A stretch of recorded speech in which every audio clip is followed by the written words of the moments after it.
अस्सलाम वालेकुम वरहमतुल्लाहि वबरकातुहू। कहानी सुनने का वक्त हो गया है। आजकल बहुत सी कहानियां ऐसी सुनने में आ रही हैं कि किसी धोखेबाज शख्स ने किसी बेवा को मकान दिलवाने के बहाने कुछ पैसे हथिया लिए और फिर न मकान दिलाया न पैसे वापस किए, या किसी गरीब आदमी को गाड़ी दिलवाने के बहाने उससे पैसे हथिया लिए, फिर न गाड़ी दिलवाई और न उसके पैसे वापस किए। तो ये बेवा या गरीब और कमज़ोर आदमी तो उससे पैसे वापस ले ही नहीं सकता, वो बदमाशी दिखाता है। जो अच्छे लोग होते हैं वो भी इन गरीबों की मदद के लिए आगे नहीं बढ़ते। ये नहीं कहते कि अल्लाह से डरो और इन गरीबों पर जुल्म ना करो, इनका हक मत मारो, इनके पैसे वापस करो। जो अच्छे लोग होते हैं उनकी बात में बड़ी ताकत होती है। आपको मालूम है कि रसूलुल्लाह सल्लल्लाहु अलैहि वसल्लम जो कुछ फरमाते थे उस पर पहले खुद अमल करते थे। आप दुनिया के सबसे सच्चे आदमी थे, आप दुनिया के सबसे ईमानदार आदमी थे। लोग उनको सादिक और अमीन कहते थे। रसूलुल्लाह सल्लल्लाहु अलैहि वसल्लम के किरदार में कोई खराबी, कोई ऐब आपके दुश्मन भी तलाश नहीं कर सके। तो रसूलुल्लाह सल्लल्लाहु अलैहि वसल्लम के ज़माने में मक्का में एक शख्स जिसका ताल्लुक कबीले अराश से था, अपने ऊँट बेचने के लिए आया। अबू जहल ने, जो रसूलुल्लाह सल्लल्लाहु अलैहि वसल्लम का जानी दुश्मन था, वो सारे ऊँट खरीद लिए। लेकिन जब ऊँटों की कीमत देने का वक्त आया तो वो तरह तरह के हीले बहाने करने लगा। कबीले अराश का वो सौदागर मक्के में कई दिनों तक ठहरा रहा। हर रोज अबू जहल के पास जाता और उससे अपनी कीमत मांगता, मुतालबा करता कि मेरे पैसे मुझे वापस करो, लेकिन अबू जहल उसको टाल देता। एक दिन तंग आकर वो शख्स हरम में दाखिल हुआ। वहां कुरैश के सरदार बैठे हुए थे। उसने उन सरदारों के आगे अपनी फरियाद की कि मैं गरीबुल वतन मुसाफिर हूँ, मेरा कोई मददगार नहीं है, खुदा के वास्ते तुम लोग मेरी मदद करो और अबू जहल से मुझे पैसे दिलवा दो। अबू जहल जैसे बदमाश शख्स से भला कौन पैसे दिलवा सकता था। सरदारान कुरैश ने उसकी मदद तो कोई नहीं की, लेकिन उनको मजाक सूझने लगा और वो इस मजलूम आदमी से मजाक करने लगे। मजाक ही मजाक में उन्होंने हरम में तशरीफ फरमा रसूलुल्लाह सल्लल्लाहु अलैहि वसल्लम की तरफ इशारा किया और कहा कि भाई हम तो तुम्हारी कुछ मदद नहीं कर सकते, लेकिन वो साहब जो बैठे हुए हैं वो बड़े बाअसर आदमी हैं, वो अबू जहल से तुम्हें पैसे दिलवा सकते हैं।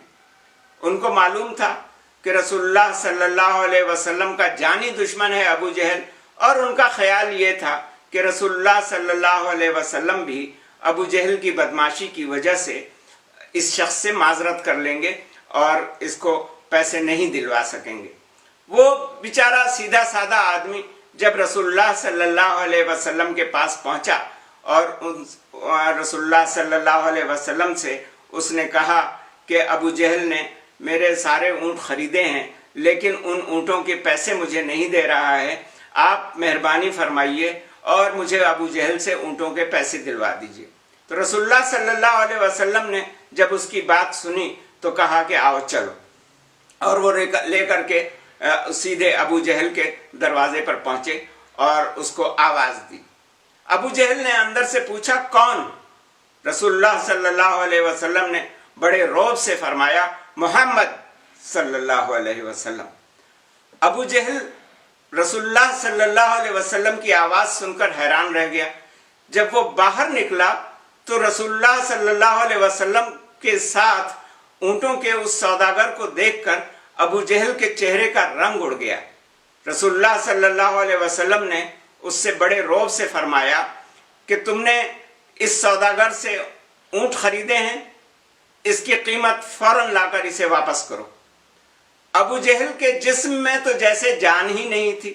वो फौरन अंदर चला गया और अंदर जाकर के पैसे लेकर के आया और सारे पैसे ऊँटों के उस सौदागर के हाथ पर रख दिए।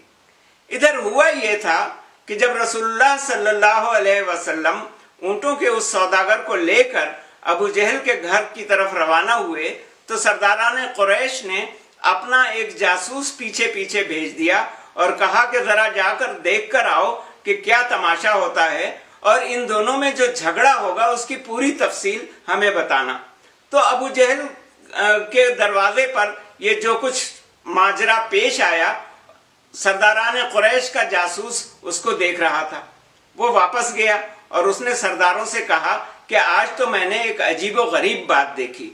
جب محمد صلی اللہ علیہ وسلم کے بلانے پر ابو جہل گھر سے باہر نکلا تو اس کے چہرے کا رنگ اڑا ہوا تھا اور وہ کانپ رہا تھا، اور محمد صلی اللہ علیہ وسلم نے جب اس سے پیسے دینے کو کہا تو فوراً اندر گیا اور جھٹ پیسے لا کر کے اس کے حوالے کر دیے۔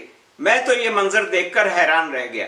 سرداران قریش کو بھی یہ بات سن کر بڑا تعجب ہوا اور انہیں کچھ غصہ بھی آیا۔ وہ ابو جہل کے پاس گئے اور ابو جہل سے کہا کہ تو بڑا بزدل نکلا۔ ابو جہل نے کہا کہ کم بختو، تمہیں کیا معلوم کہ مجھ پر کیا گزری؟ جب محمد صلی اللہ علیہ وسلم نے مجھے آواز دی تو میرے اوپر ایک ایسا روب اور ایک ایسی ہیبت طاری ہو گئی کہ جو کچھ انہوں نے کہا وہ میں کرتا چلا گیا۔